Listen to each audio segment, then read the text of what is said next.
Hello, everyone. Welcome to Anthropology 140. This is fall semester of 2021. The course number is 4375.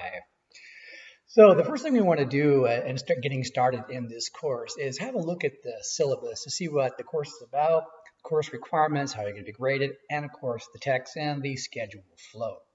So what I'd like you to do is briefly pause this video and go ahead and open up that syllabus and we'll step through it together. So I'll give you one of like pretend like pause sections here. Okay, so hopefully you're back and we all have the syllabus up, right? So the first thing to notice, of course, is me, Chris Mercer. I am Professor Mercer. I'll be teaching the course for this semester. Now, this course is supposed to be, completely online. In other words, it's asynchronous. And the thing about it is that I think that's not a great use of our time to have completely asynchronous, but it's just the way that it is. But what I am going to do is be offering, optional Zoom sections. This is totally optional. So on Tuesdays between 9 and 10 a.m., then I'll hold a lecture section. But if you can't get to it, it's no big deal because I'm going to record those and place them in the cloud recordings in the Tech Connect Zoom section of the class. Okay, so they'll always be there for you if you can't show up, and mostly it's going to be lecturing about stuff. And if you have any questions on those, if you're in the Zoom section, you can ask me questions then. If not, you can always hit me up, either through my contact numbers, which are right here in the syllabus, and that's what we'll begin with. So my voice and my text is 925-335-6298. I'm guaranteed to get a hold of me, Monday through Friday, 8 a.m. to 8 p.m. Weekends, yeah, you can usually do it. I have kids. I'm taking them all over the place. And please interrupt me so I can do something else so I don't go crazy. So you're welcome to call me on weekends. Just if I'm super busy at one point, I won't be able to pick up right away or return your text right away. But I'll see it and I'll get back to you, within a couple of hours. All right. After 8 a.m., I'm pretty good till 10. It's just that, if I doze off because I'm getting old, and I'm falling asleep, I won't see your message. So I can't guarantee, I'll get a hold of you, but evenings are fine if I'm there. And I know many of you like work evening jobs and you get off late or something. If I'm up watching a movie, I'll be up late and you're studying, go ahead, get a hold of me. There's no problem to it whatsoever. You don't have to apologize. So it's just not my job or my duty. It's my passion to sort of teach. All right. Another good way is, of course, just use the Canvas Messenger. I actually get alerts through that faculty alerts. So, I can see a blip if something comes across my Canvas Messenger. And the thing about it is only students get a hold of me on Canvas Messenger, so I know it's you, right? Now, if you use campus email, the issue is I get a lot of stuff from administrators. And I usually go through my list, answering them one by one. Like if yours is like 20 down, it may take me an hour or two, or halfway through the day to get a hold of, return your answer. So, while you'll always be able to, I'll give you a reply at some point, your best bet for expediency, right, is, voice text or the Canvas Messenger system. Okay. All right, so a communication plan in this course, basically it's just through me, right? But I'm going to be leaving the chat functions as well as the people functions open in your Canvas Messenger so you can chat with your classmates, see people that get together with them. I think that's a great way to share information on what's going on. And I want the course to be as open as possible, and I want everyone to do as well as possible, all right? That's the issue, okay? Now, next, to talk a little bit about, this course in general, really what it's actually about. If we look down at the course itself, right? So proves about a third of the way down, you see the course. Many of the things that are written here are not necessarily by me. They're by administrators who want to keep a common focus on what the class, from their perspective should be about. And while it is about all these things you're reading about, that's a long approach, right? I think to boil it down to, it's really what it is to be, human in a biological sense. It goes past, the common gaze of our eyes about, we just see each other, but, how was his body plan? How do we think? Where was all this established from? What's the evolutionary history behind this, right? How do we know what we know? And additionally, how is it that all the other forms that we see of life on Earth, have evolved independently and separately from us, and we in a different sort of way? Why our trajectory? The great question of why human, from a biological sort of sense. And I wish I could be able to really write the course description because that's what it would be, much shorter, right? So we have what we call the SLOs, what you should be able to learn through the course. So you can look through that, and we'll be touching on each and every one of those, and plus probably a few more. Now, the big deal is what you're going to need for textbooks in the course, all right? So I've tried to, keep this course minimalized, right? So there's two things you're going to need, but only one you have to buy. The first you need to buy is called The Story of the Human Body. I think you can get it on like Amazon for like 10, 12 bucks. It's by Daniel Lieberman. And there's soft copies out there as well as e-texts. You won't need that book for probably another 6 weeks. So don't worry about it. Find it as cheap as possible. No immediate rush on that, but don't forget about it. The next is the Explorations, an open invitation. Now that's an open online textbook, right? Open source. It was produced by biological anthropologists that want to reduce the cost of textbooks. I'm part of that organization, to try to eliminate the burdensome cost of going to school. Now here's the thing about the Explorations text. What I'm going to do with that is not require readings out of it, but I want you to utilize it as a reference book. I think textbooks should be utilized that way. I mean, not many people sit down and read textbooks for fun unless you need something to put you to sleep, all right? A textbook is a specialized encyclopedia where if you want to learn more about information about something or have an issue, on learning something, you can go right to the index, look up the topic matter and go right there and look up your subject, right, immediately. And that's really what this is, sort of a reference book for you. Thus, when you see, in the modules, any sort of readings out of those, think about those as reference readings. If the lectures that I have created aren't absolutely crystal clear, or you want to learn just a little bit more about it, that's where you actually go to, okay? Now, the second book, The Story of the Human Body, right? That's the one you have to buy. When we get to that, that's the one you actually are going to read solidly because I like its story, right? It's not like a textbook. I mean, it actually reads like a storybook.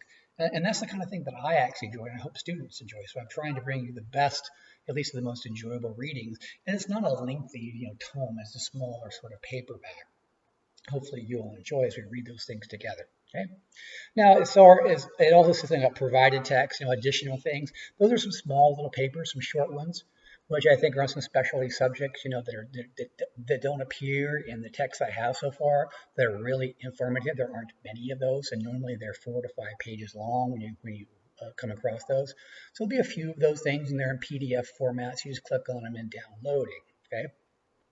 So this course, of course, is asynchronous, as I mentioned before. I'll try to do a Zoom section per week. It's completely optional. They recorded, sort of help bring the presentations better to life, or at least focus on material that will be on the quizzes. I mean, of all the stuff you learn in courses, what I'm going to try to do is I want you to learn as much as possible. When it comes to getting a good grade, I'm going to try to help focus really the critical information on those Zoom meetings. So that's really the face-to-face presentation, right, that we'll be doing. Now, for those of you who want more face time with me, you're welcome to get a hold of me, and we can schedule as many, Zoom sessions that you actually like. I love meeting with students one-on-one. It's really a lot of fun. Okay, so how are you going to be graded? Well, here's the thing. This course is based out of 300 points, okay, 300 points. But what you're going to be doing is taking 4 midterms, right? And really what that means is I drop one of your midterms, right? So you have 4 100-point midterms plus 5 points you get for a meet and greet. You get to meet and greet each other. That's your first assignment that you do and share things about yourself that are kind of fun and interesting, right? And what I'm going to do is of your first 3 midterms, I'm going to drop your lowest. That's it. I'm going to keep your final. You have to do the final. One is that if you know I'm going to drop your final, you probably won't stick around at the end of the course and you'll miss the learning. And 2, the final is very different. It's only one question I'm going to ask you. Like a complete week to work on it, and everyone does really, really well. So why, eliminate, you're probably your highest scoring assignment. Okay. Other than that, there'll be a few extra credits that I add in here and there. There should be some fun assignments that everyone does well, or at least be able to achieve whatever grade that you want for the class. And that's really what I'm here to. Not only to help you learn, but really to help you achieve, grades which are important to you, right? Okay. So if you have disabilities or special needs, or if you're part of the DSS, let me know. Just send me a text. Of course, I'll get information from their office, but you can head them off and just tell me what you need as far as test accommodations or any sort of learning requirements, and I'll go ahead and take care of that early on so there are no snafus. Okay. We have the course policies, which are very typical. Really, when you look at academic integrity, Don't cheat. This is really on quizzes. Do your own work. You're only going to shortchange yourself in the end if you don't. Um, but then in the end, I don't mind if you guys collaborate on a lot of the assignments, and I'll tell you what those are going to be about. There's not going to be anything big outside of class you have to work on. I just don't want to make the course that difficult. Especially during the time of COVID and being online. This course is sort of moderate, middle of the road, maybe a little bit light at times. So if you just concentrate on stuff I give you, you'll do very well, and you can collaborate on a few of the things, and we'll talk about those. Makeup exams, yes, I'll do those. Yeah, just be honest. What are the reasons you're freaking out? You're not prepared for the exam, or whatever. You've been sick, or you got a family death, whatever. I mean, just be honest. And not being ready for the exam or having things that have come up are valid excuses, right? I just want you to try to take the exam, the makeup exam, as fast as possible so you don't get behind. I don't want to penalize you for anything, but if you're trying to complete an exam which you missed and then trying to study for the second chances are it's the domino effect. You're not going to do well through the course. So, I'd like you to try to do those makeups as fast as you possibly can, and let me help you work on that. If you're behind, we'll work together to try to get you towards that makeup exam where you can do well, within a week or so. Okay. All right. Now, what you're looking at next is the course schedule. So they're in 4 blocks. So each block that you see here will terminate in one quiz, right? The quiz dates, you'll find those in the modules. So if you go to the modules section, at the very bottom of the module, you'll see the date in which those quizzes will be due. Now, the first three quizzes are multiple choice. What I do is I usually give 4 response questions, right? A, B, C, or D. I don't do A, B, C, D, E, or F. I just need 4.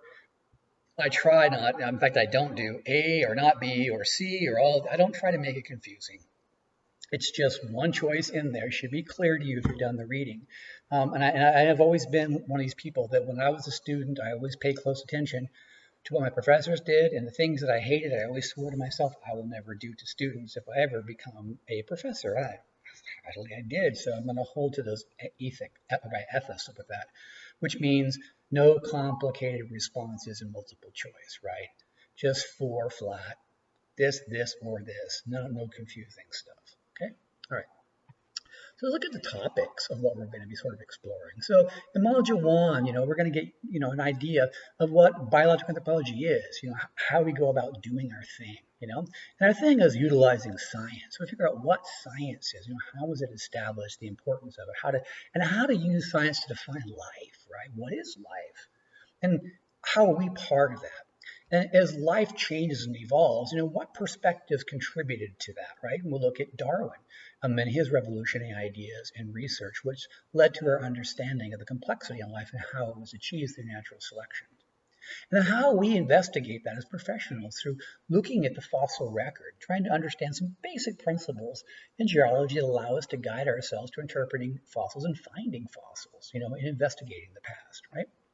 So that will basically be the first part of the course. The second part takes a turn into another way in which we explore biological anthropology, through investigating genetics, inheritance, and also the comparative genetics between animals. What do genetic differences tell us about our evolution? Tell us about how we're special, to be humans or not. So that's the focus on Module 2, and we'll leave it just with genetics at that. Okay? Module 3 sort of focuses on the bigger perspective. If life begins to evolve, how we make transitions, from mammals, and what are the bigger perspective? We call the macroevolutionary perspective. Which lines have we descended from, where, and from when? And what were the important ingredients along the way, such as flowering plants and other animals which contributed to the rise of the glorious human, leading us all the way on up to primate evolutions, when the first primates appear, how they make their transitional forms into monkeys, apes, and finally the earliest hominids, us walking bipeds, as they say, right? And the last part of the course, Module 4, will be the rise of the glorious modern human. What contributed to human evolution? What evidence do we have? Where and when? What sort of changes do we see in human capabilities through time? And what were the cultural stages, as we were rising and becoming more intelligent? What sort of evidence do we have about this? Both in the things that we make and do, and both in the eternal architecture and our physiology, which is changing. And lastly, we'll end the course in talking a little bit about how we can perceive our body, as a modern evolved instrument.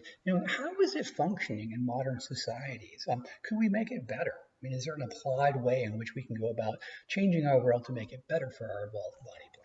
So that is a short synopsis of the course. So what I'd like you to do is go ahead and get started in the meet and greet so you can share things about yourself and I can have a look too. I always find it very interesting to see what my students are doing, what they're up to, get that quick 5 points, and then start delving into the first sets of readings. And please do, if you cannot, attend some of these little Zoom meetings I put together, watch the cloud recordings. It'd be a good way to keep up with the information as it flows, all right? And don't be a stranger. Always stay close with me and be in contact with me anytime you need to. All right, guys.